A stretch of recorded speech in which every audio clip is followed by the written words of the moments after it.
and welcome to Chicken Chats. We're so glad you're here.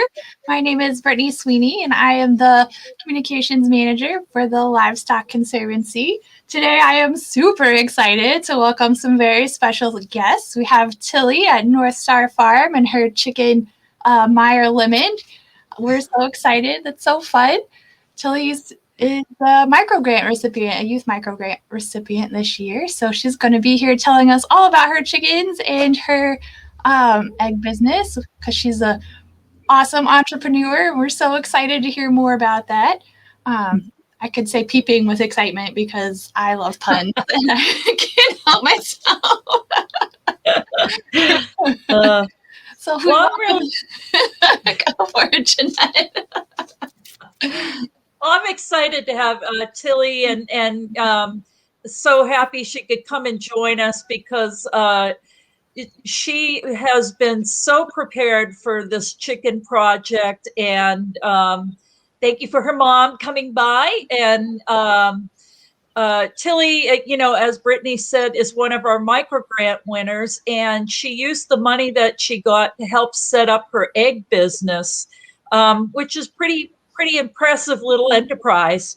And so we just wanted to kind of get an idea what drove you to this. And Tilly, the first question I have is, why chickens? What do you find so interesting about chickens? Well, I really like their personalities, and I really like eggs, and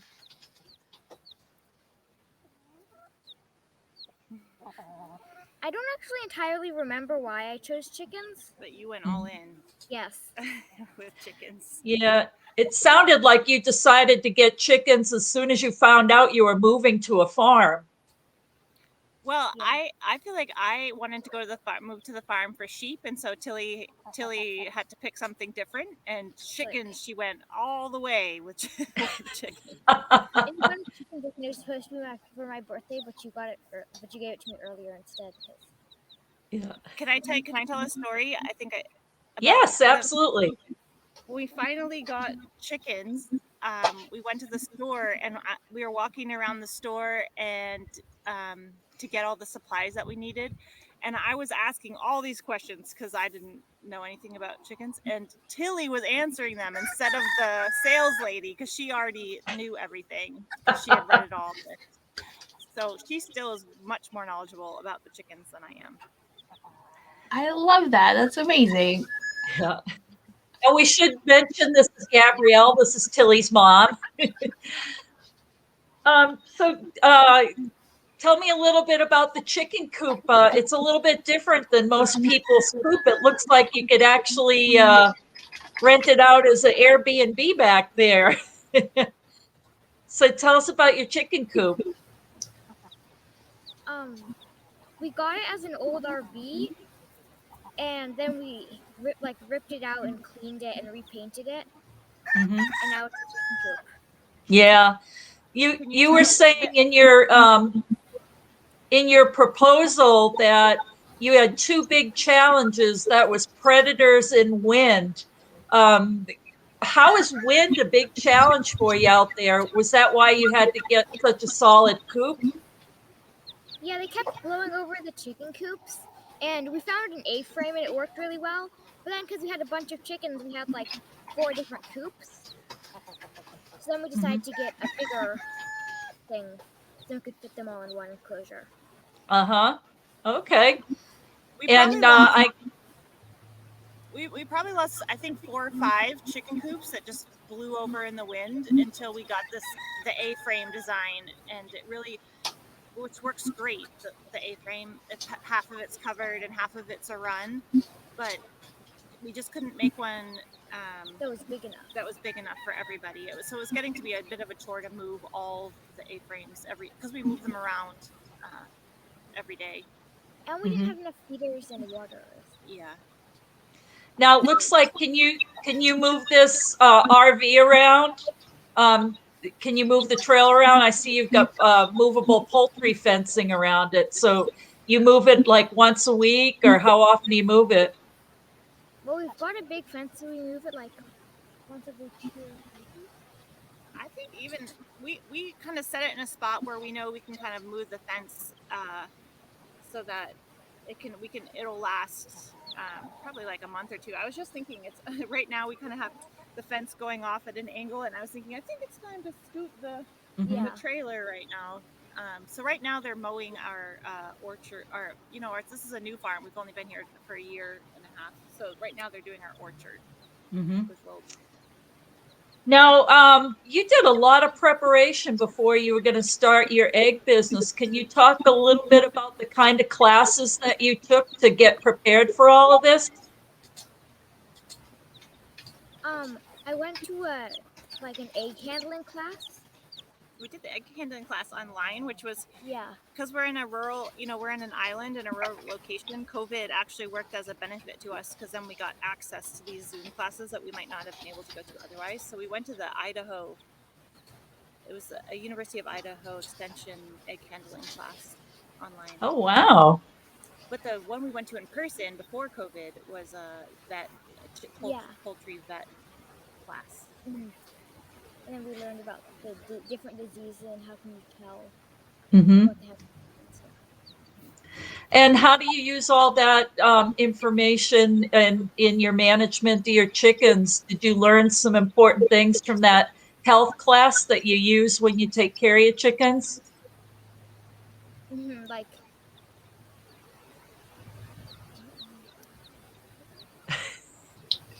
Well, I do remember that we learned about the importance of vaccines when we get chicks. yeah. And we also learned about keeping the coop clean and about how to Might spray and stuff.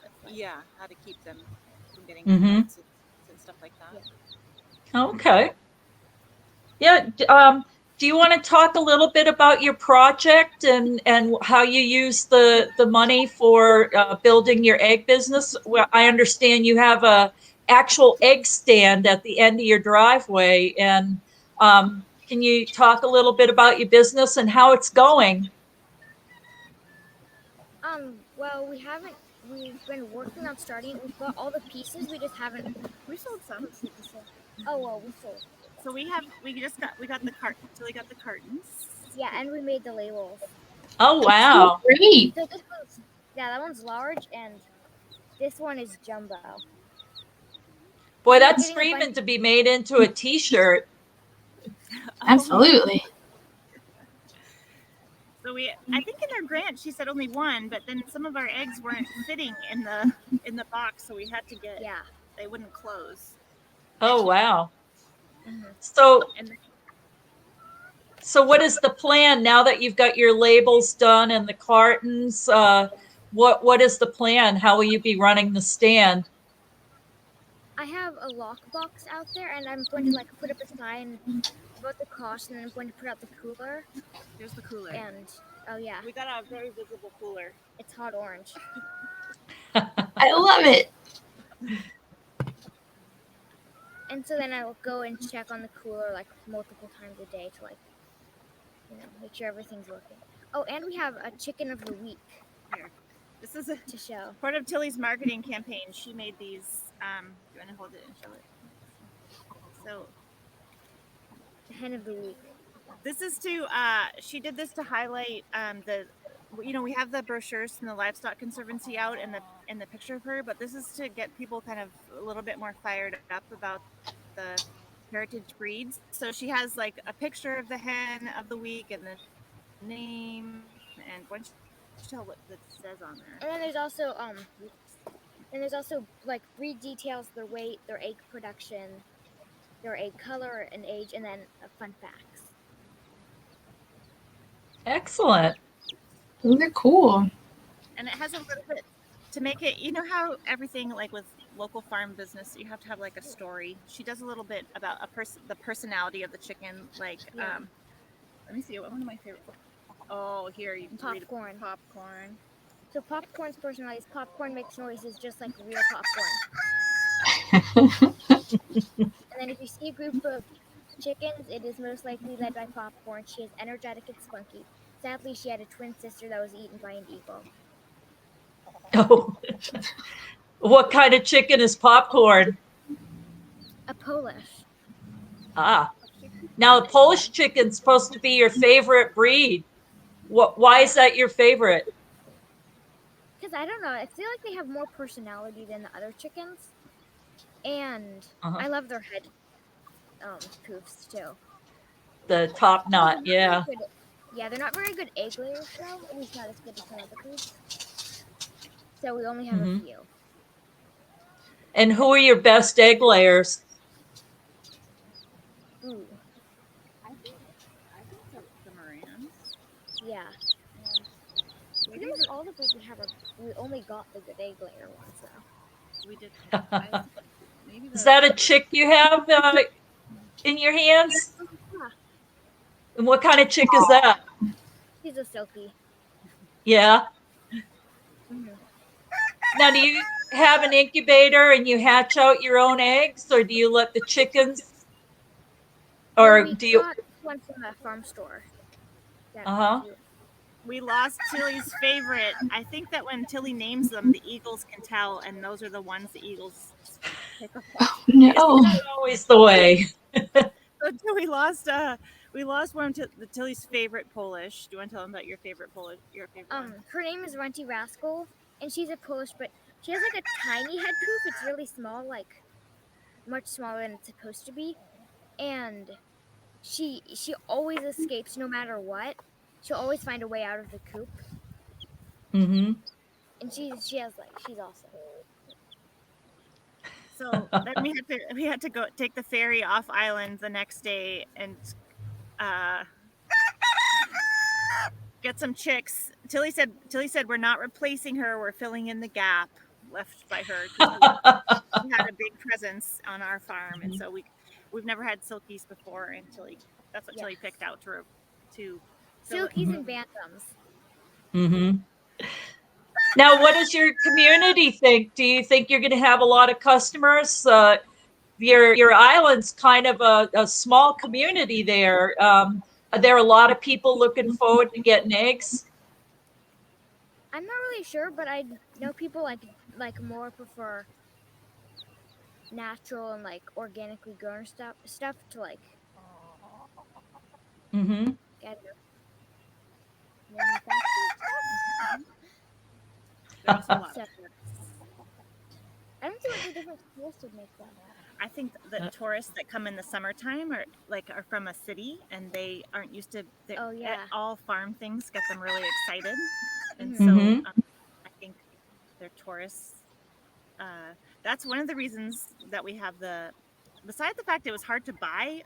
Wasn't remember we had a hard time finding the egg boxes, Yes, we did. and That's because they were sick to sell them. but that's one of the reasons why we got the smaller ones was for people who are like coming, just visiting for the weekend or something. And they just want to like get like a few eggs. Yeah, Oh, that's pretty smart. and we can sell them for more. Yeah. So you put a lot of thought into your egg business. Once it gets off the ground and rolling, what do you hope to do for the long term? Are you going to just do it seasonally for the tourists, or do you think this is something you want to do year round? I think I'd want to do it year round, but maybe like take a break in the winter when the hens aren't laying as many eggs. Yeah. Okay. So, if there's some kids out there watching this, what kind of advice would you give them? Like, what's it like to run your own chicken coop and start a chicken business? It is it hard, or what kind of advice would you give other kids if they wanted to do something like this? Well, I think there's like the hard bits, and then there's the nice bits. So it's definitely worth it. What are the hard bits? Yeah. What are the hard bits? When the chickens get carried away by eagles. Yeah, that is tough. And what's your favorite thing about them? It seems like you enjoy just kind of sitting around and just being around them. I like watching how they talk to each other and like they run around, and then like one of them will find a worm and they'll go running around, and then all the others will chase it. Yeah. And how there's some chickens that like really like to stay by the rooster, and then like the other chickens that don't care about the rooster at all. Mm-hmm. And you only have one rooster there? Yes, we used to have another, but he was really mean. So Okay. Well, excellent. Brittany, do we have any questions from the audience for Tilly? See, we've got lots of love. Let's see. Someone here in the office says, "Love the name of your chicken." Loving some waffles and Meyer lemon and popcorn. Are they all food themed? no, this chick's name is Annie Oakley. Annie Oakley. I love it. Hi, Marina. Thanks for joining us today. Marina says she's here and just hatched some chicks too, so that's really exciting. Excellent. Hi, Lisa. Thanks for joining us today. Lisa Marie says, "Hi, Tilly. We're watching all the way from Alaska." Wow. That's really exciting. Lisa also says, "Those are so cute. She loves your egg cartons. It makes her want to buy some. So great job."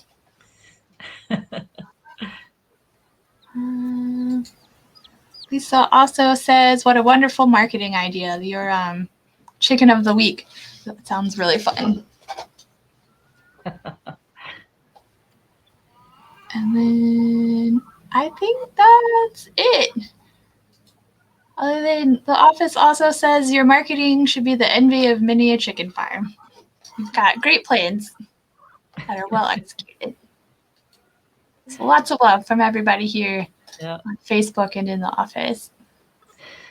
So it must be. Oh, sorry. Say that again. I have another hen of the week.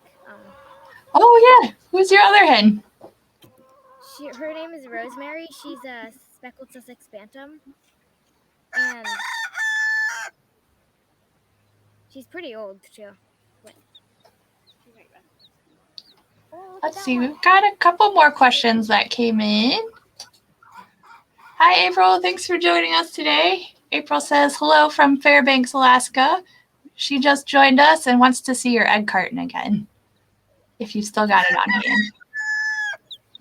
There's this green one that's for jumbo eggs, and then there's this yellow one that's for large eggs. And me and my mom made the labels ourselves. So it's I love the logo incorporates the trailer in the background. That's great. I love that you noticed that, because we weren't sure if that was obvious that that's what the chicken coop is. Is made out of the RV. So. That's so cool. Miss Marina says she loves your coop idea, so that's great. Yeah. Another question from Lisa Marie. She says, "Do you want to continue to farm and raise chickens as you get older?" Definitely. Excellent. So when you're living on an island, it must be a little bit challenging to get supplies and things. Do you have to take a ferry to go and get, chicken feed, or is that something you can get on the island? There must be some challenges for that. Yeah, we go off island, and then we stock up on all the feed, and then once it gets down lower, then we go off island again, get it all. Yes, we pack the back seats. Mm-hmm. So do you? We do try to free range. I mean, the chickens are free range within this pretty large fence that we have to try and cut down on our need for as much feed. Yeah, for stuff off island. Mm-hmm. So with moving the coop around a lot, that's helped cut down your feed costs. Mm-hmm. Yeah. And we're planting. We just found a chicken forage blend that we're going to plant with things that are healthy. Chickens can eat. Yeah. And so we're going to plant them, and the chickens have a little chicken garden. Yeah. What's in your chicken garden? all, but I think there's like some kind of cabbage or like some Purslane.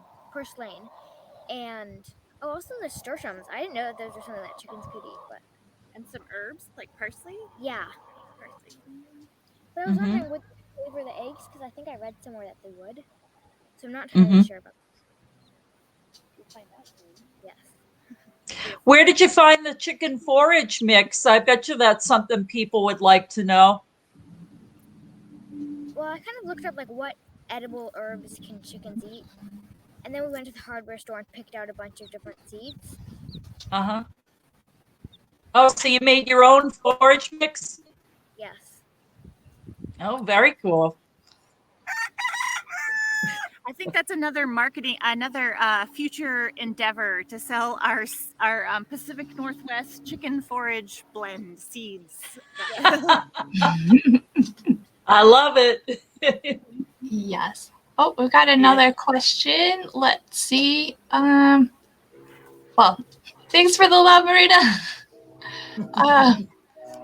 Cherry, thanks for joining us today. Cherry wants to know, what island are you on? We're on Lopez Island. San Juan, in the San Juan Islands. Great. Oh.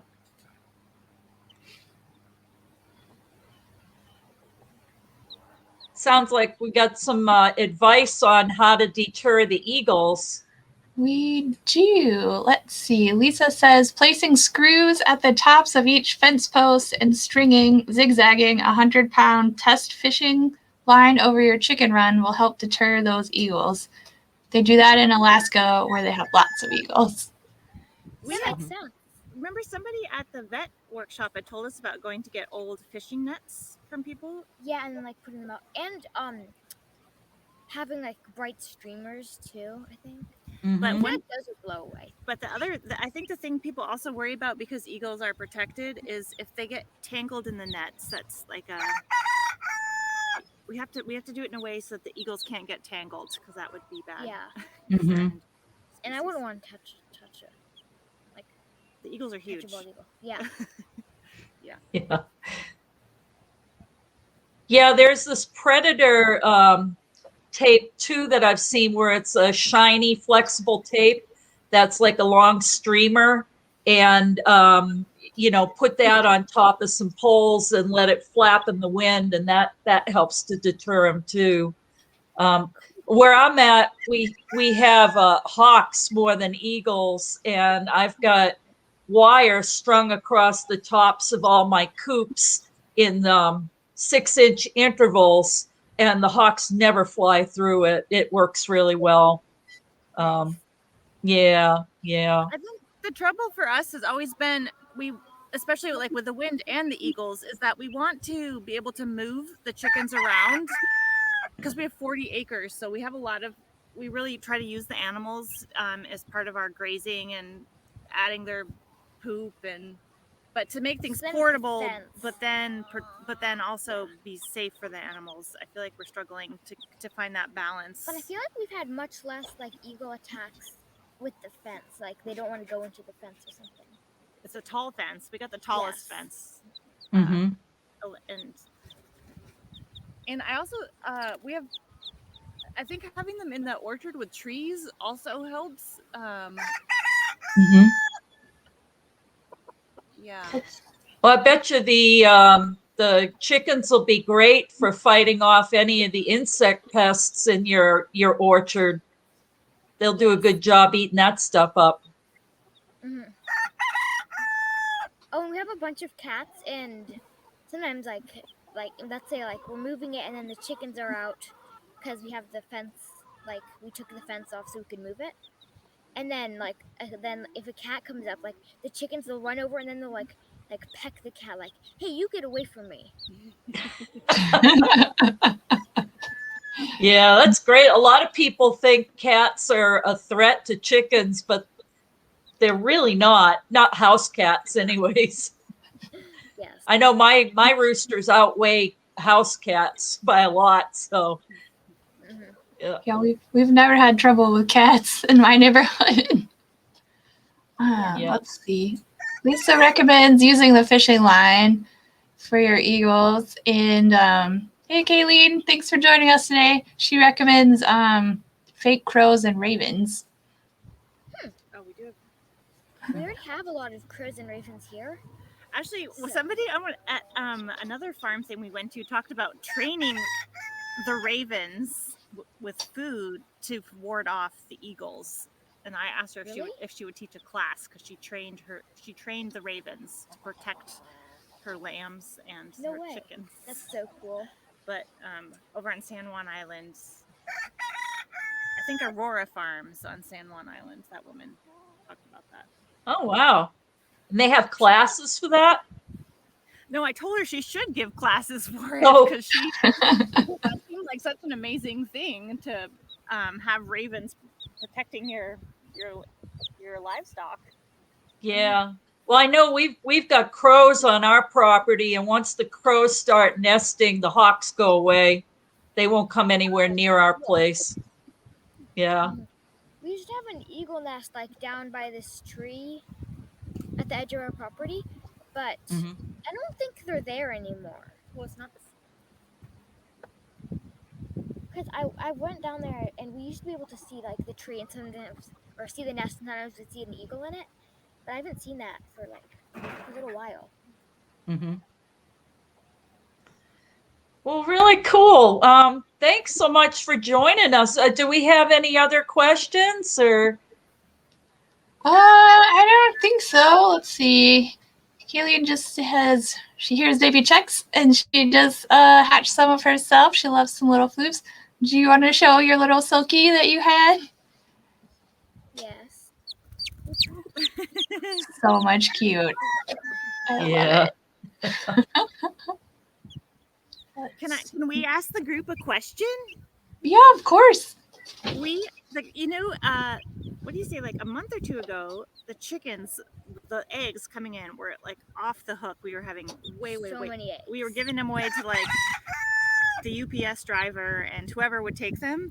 And now it's kind of like there's been a little bit of a dip. And I'm wondering if that's normal. Like as soon as the season started back up, they all got excited, or if maybe we need to mix up our food or water. Yeah, because we checked we did all the math to give them the right amount of food and the right amount of water, and they're free ranging. So I'm not sure. And then we thought maybe they decided they wanted to lay them somewhere else. So we've been on this like egg hunt, and we really don't see them anywhere. I don't know where. I'm not sure. They're not. Yeah. I was thinking they could be like eating the eggs, but I haven't seen any like bits of shell or anything. So I'm not sure. You'd certainly see some shells if they were eating the eggs. Has the weather changed or the temperature changed much recently? It's true. It has gotten colder. Yeah, it was like on a warm bit, and then it just got colder again. Yeah. Maybe it could be the temperature changes, and because I noticed that with my birds too. If I get an extreme temperature change, it knocks them off for a little bit, and then they'll go back to laying. Yeah, that must be what it got. Remember, it froze. Oh yeah. Yes. The group says that it might just be the changing of seasons. That's what Kayleen says. And then she also says when she was growing up, they had a pair of crows that would warn the chickens that hawks or eagles were near, and the chickens would hide till the crow said it was safe, and then she'd reward the crow with some dog food. Oh, that's awesome. So let's see. Lisa Marie says it's totally normal for that to happen. They're sissy lalas. They could be hiding them, or they could be scared by something and took a break. If they see a dog, an eagle, anything, they'll stop laying. When I see a moose, they take a break for a few days. I love that. Well, it's true that the eagle took one to school, but that was happening a little bit before. I think it was the freezing. Even before, yeah. Well, that was a great question for the group.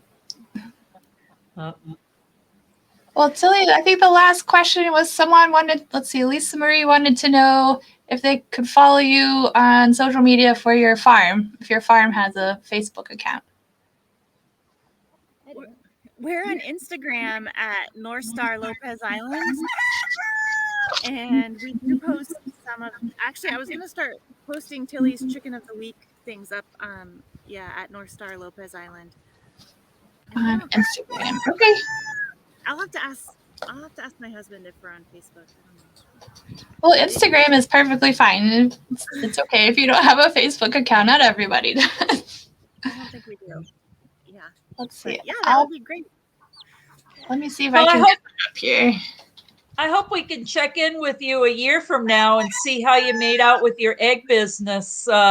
We're really excited to see how that goes. You put a lot of work into it and had a great business plan and got a grant to help support it. And we just love that. And for anybody out there that wants to support this kind of thing, our micro grant program can always use some new donors and to support people like Tilly and others doing good work with their breeds. And we're very pleased to have awarded that to you, and so excited to see where you're going to go with all this. So you're really inspiring for a young lady with such a great business plan. And thanks for coming on the show.